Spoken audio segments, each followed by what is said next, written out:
નમસ્કાર વિદ્યાર્થી મિત્રો, મારી યુટ્યુબ ચેનલ સંજય પટેલમાં આપ સૌનું હાર્દિક સ્વાગત છે। મિત્રો, આજના વિડીયોની અંદર આપણે ધોરણ 7 વિષય છે હિન્દી, જેનું પાઠ 1 કે જે સત્ર 2 ની અંદર આવે છે, જેનું નામ છે બેટી। આ પાઠના સ્વઅધ્યયન પોથીના પ્રશ્નો અને તેના જવાબો વિશે શીખવાના છીએ। વિદ્યાર્થી મિત્રો, જો તમે મારી ચેનલમાં નવા હોય તો મારી ચેનલને જરૂરથી સબસ્ક્રાઇબ કરો। વિડીયો સારો લાગે તો લાઇક કરો, શેર કરો અને બેલ નોટિફિકેશન ઓન કરો, જેથી મારા આગળના નવા વિડીયો પણ આપને મળતા રહે। તેમજ વિદ્યાર્થી મિત્રો, આ પાઠની PDF જોવા માટે પ્લે સ્ટોરમાંથી અમારી એપ્લિકેશન વિશ્વગુરુ STD 1 થી 12 ગુજરાતી ડાઉનલોડ કરી તમારા મોબાઈલમાં ઇન્સ્ટોલ કરો। જે તમે શરૂ કરશો તો તમને આ પ્રકારે જોવા મળશે, જેમાં સ્વ અધ્યયન પોથીની અંદર ધોરણ બતાવશે, ધોરણ પસંદ કરશો એટલે વિષય બતાવશે, વિષય પસંદ કરશો એટલે પાઠનું નામ બતાવશે, જેમાં તમે વિડીયો ઉપર ક્લિક કરશો તો વિડીયો જોવા મળશે અને PDF ઉપર ક્લિક કરશો તો તમને PDF જોવા મળશે। તો આશા રાખું છું અમારી એપ્લિકેશન આપ સૌને ગમશે। જરૂર ડાઉનલોડ કરજો, જે એકદમ ફ્રી છે। કોઈ પણ પ્રકારના ચાર્જ વગર તમે વિડીયો અને PDF જોઈ શકશો। તો ચાલો મિત્રો, શરૂ કરીએ પાઠ 1 બેટી। સૌપ્રથમ આપણને કવિતાનો સારાંશ આપેલો છે, ત્યાર પછી સही विकल्प चुनकर निशान कीजिए। पहला, दूसरों का सहारा बनने के लिए बेटी क्या करेगी? तो उत्तर होगा धरती पर चमकेगी। दूसरा, अपने पांव चलकर बेटी क्या करेगी? तो दुनिया को देखेगी। तीसरा, तितली बनकर बेटी क्या करेगी? तो उत्तर होगा हवा को चूमेगी। चौथा, तारा बनने का मतलब क्या होता है? तो उत्तर होगा श्रेष्ठ बनना। पांचवा, हवा को चूमने का अर्थ है मंजिल को पाना। छठा, अपने पांव चलने का अर्थ है आत्मनिर्भर बनना। सातवां, काव्य में कुसुम के लिए कौन सा शब्द प्रयुक्त किया गया है? तो उत्तर होगा फूल। आठवां, विलोम शब्द की गलत जोड़ है फूल तो कुसुम, यह समानार्थी शब्द है इसलिए। नौवां, आकाश के लिए काव्य में कौन सा शब्द का प्रयोग किया गया है? तो उत्तर होगा गगन। प्रश्न 2, सोचकर उत्तर लिखिए, जिसमें पहला प्रश्न है कि आप पढ़ना लिखना क्यों चाहते हैं?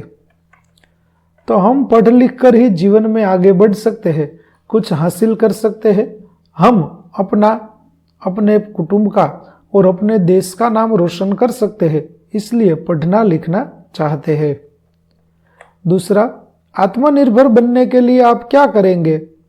तो आत्मनिर्भर बनने के लिए हम मेहनत और परिश्रम करेंगे, नए नए कौशल्य सीखेंगे, समय का सही उपयोग करेंगे, अपनी जिम्मेदारियां खुद निभाएंगे, गलतियों से सीखकर आगे बढ़ेंगे और आत्मविश्वास बनाए रखेंगे। तीसरा प्रश्न, आप बड़े होकर अपने परिवार की उन्नति के लिए क्या क्या करेंगे? तो अच्छी पढ़ाई करेंगे, माता पिता की जिम्मेदारियां बांटेंगे, घर में प्रेम, सम्मान और एकता बनाए रखेंगे, आर्थिक रूप से मदद करेंगे, स्वास्थ्य का ध्यान रखेंगे और जरूरत पड़ने पर परिवार को हर प्रकार का सहयोग करेंगे। चौथा प्रश्न, बेटी की तरह आप किसी का सहारा बनने के लिए क्या क्या करेंगे?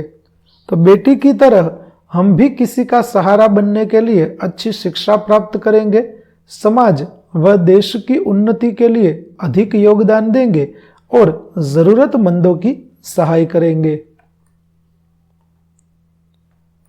पांचवा, आप अपनी मंजिल पाने के लिए क्या क्या करेंगे? तो मैं अपनी मंजिल पाने के लिए बहुत मेहनत और परिश्रम करूंगा, आयोजनबद्ध कार्य करेंगे, अच्छी शिक्षा प्राप्त करेंगे, समय का सदुपयोग करेंगे, प्रेरणा और आत्मविश्वास बनाए रखेंगे। छठा, आप इस कविता के लिए एक मजेदार शीर्षक सुझाइए, साथ में यह भी बताइए कि आपने ये शीर्षक क्यों रखा। तो मैं इस कविता को स्वाभिमानी बेटी शीर्षक दूंगा, क्योंकि इस कविता में बेटी के स्वाभिमान और स्वनिर्भरता की बात की गई है। बेटी सब कुछ अपने दम पर करना चाहती है। सातवां, इस कविता की कौन सी पंक्ति आपको सबसे अच्छी लगी और क्यों? तो मुझे गगन पे चमके चंदा, मैं धरती पे चमकूंगी, धरती पे चमकूंगी, मैं उजियारा करूंगी, यह पंक्ति मुझे पसंद आई। आपको जो पसंद आई हो वह आप लिख सकते हैं। प्रश्न 3, शब्दों को उदाहरण के अनुसार उचित क्रम में रखकर अर्थपूर्ण वाक्य बनाइए, जिसमें पहला वाक्य होगा, नरेंद्र ने बालक को झपक कर खींच लिया। दूसरा, देश के नीति नियमों का पालन करना चाहिए। तीसरा, मेहनत करने से हम सफलता प्राप्त कर सकते हैं। चौथा, तितली का रूप रंग बड़ा मनोहर होता है। पांचवा, प्रार्थना करने से मन शांत रहता है। छठा, वेदांत पढ़ने में काफी तेज है। सातवां, मिर्च का स्वाद तीखा होता है। चौथा प्रश्न, उदाहरण के अनुसार विलोम शब्द का वाक्य में प्रयोग कीजिए। जैसे कि सुंदर तो कुरूप वाक्य, गुलाब का फूल बहुत सुंदर है और एक कुरूप स्त्री गली से गुजरी। दूसरा है मेहनती, जिसका होगा कामचोर वाक्य, विजय बहुत मेहनती लड़का है, अजय कामचोर लड़का है। तीसरा, ईमानदार का होगा बेईमान, तो हमें ईमानदार बनना चाहिए और पैसा कमाने में बेईमानी नहीं करनी चाहिए। सुगंध का होगा बदबू, तो मुझे गुलाब की सुगंध पसंद है और नाली से गंदी बदबू आती है। पांचवा है स्वस्थ, जिसका होगा अस्वस्थ वाक्य, योग करने से हम स्वस्थ रहते हैं और आज मेहुल की तबीयत अस्वस्थ है। काला का होगा सफेद, तो कौवा काला होता है और उसने सफेद गाय को रोटी दी। नकली का होगा असली, तो उसने नकली मूछें लगाई और असली हीरा कीमती होता है। भलाई का होगा बुराई, तो हमें भलाई के काम करने चाहिए और हमें किसी की बुराई नहीं करनी चाहिए। भीतर का होगा बाहर, तो पिताजी घर के भीतर सो रहे हैं और दादाजी बाहर अखबार पढ़ रहे हैं। 10वां पाना का होगा खोना, तो सबको कामयाबी पाना अच्छा लगता है और पैसा खोना किसी को अच्छा नहीं लगता। प्रश्न 5, दिए गए वाक्यों का वचन परिवर्तन कीजिए। तो पहला इस प्रकार होगा, मुझे किताबें चाहिए। दूसरा, लड़की की आंखें सुंदर है। तीसरा, हम कोई वस्तु खरीदना नहीं चाहते। चौथा, तुम बाजार से अच्छी गुड़िया लाए हो। पांचवा, रात को तारे निकलते हैं। छठा, हमारे पास फूलों की टोकरियां है। सातवां, वो घूमने जा रहा है। छठा, उदाहरण के अनुसार वचन परिवर्तन करके वाक्य में प्रयोग कीजिए। तो चलिए करते हैं। हाथी का हाथी ही होगा वाक्य, हाथी पानी पी रहा है और हाथियों का झुंड जा रहा है। लड़का का होगा लड़के, तो लड़का पढ़ रहा है और लड़के पढ़ रहे हैं। आंख का होगा आंखें, तो मेरी आंख बंद है और मेरी आंखें बंद है।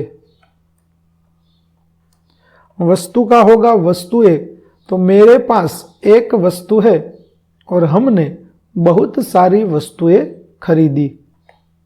पांचवा, फूल का होगा फूल, बगीचे में फूल खिला है और बगीचे में कई सारे फूल खिले हैं।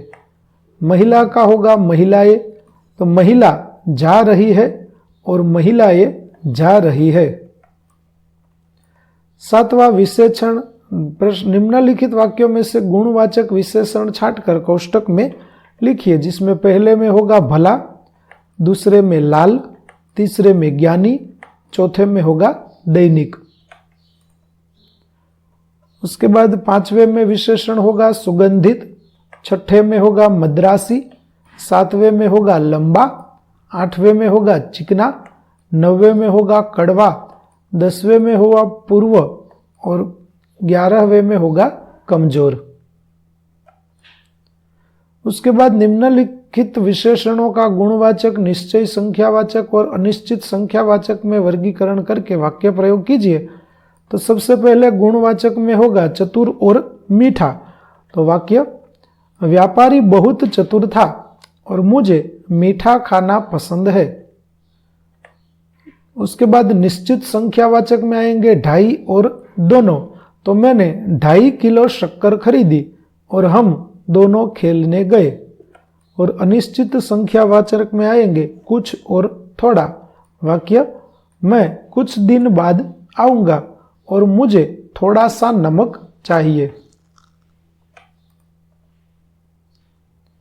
उसके बाद दिए गए शब्दों के पहले और बाद में आने वाले शब्द को शब्दकोश में ढूंढकर लिखिए, जिसमें सहारा के पहले आएगा सहाय और बाद में सहायिका, धरती पे आएगा धरणी और धरोहर, दुनिया में आएगा दुबला और दुर्गा, गगन के पहले गागर, गगर और गगनचुंबी, उजियारा के पहले उजेला और उजियारी। शब्दकोश के आधार पर सही विकल्प चुनिए, जिसमें पहला शब्दकोश के क्रम में प्रथम आने वाला शब्द चुनिए, तो वह होगा झड़ता। दूसरा, कक्षा शब्द के बाद तुरंत आने वाला शब्द है क्षमा। तीसरा, ज्ञान शब्द के पहले आने वाला शब्द है जंगल। और शब्दकोश के क्रम मुताबिक सही जोड़ है तो आंगन, कागज और ज्ञान। उसके बाद निम्नलिखित शब्दों को शब्दकोश के क्रम में रखिए, जिसमें पहला होगा आंगन, क्षणिक, ज्योत, ज्ञाता, बाग, राष्ट्रीय, सम्मान और हाट। प्रश्न 12, निम्नलिखित भावार्थ वाली काव्य पंक्तियां लिखिए, जिसमें पहली पंक्ति होगी बेटी हूं मैं बेटी, मैं तारा बनूंगी, सहारा बनूंगी। दूसरी पंक्ति, गगन पे चमके चंदा, मैं धरती पर चमकूंगी मैं उजियारा करूंगी। 13वां प्रश्न, अपनी राय दीजिए। बेटे के जन्म पर जो खुशी का माहौल होता है, वैसा ही माहौल बेटी के जन्म पर होता है, हाँ या नहीं, क्यों? तो विद्यार्थी मित्रों, आ प्रश्नનો જવાબ છે તેમાં તમારે તમારી મંતવ્ય લખવાનું છે। અહીં મેં નમૂના રૂપે એક જવાબ લખેલો છે। તમે આ જવાબ લખી શકો અથવા તો તમારા વિચારો છે તે પણ તમે લખી શકો છો। તો વિદ્યાર્થી મિત્રો, અહીં આપણો પાઠ 1 બેટીના સ્વઅધ્યયન પોથીના પ્રશ્નો અને તેના જવાબો પૂરા થાય છે।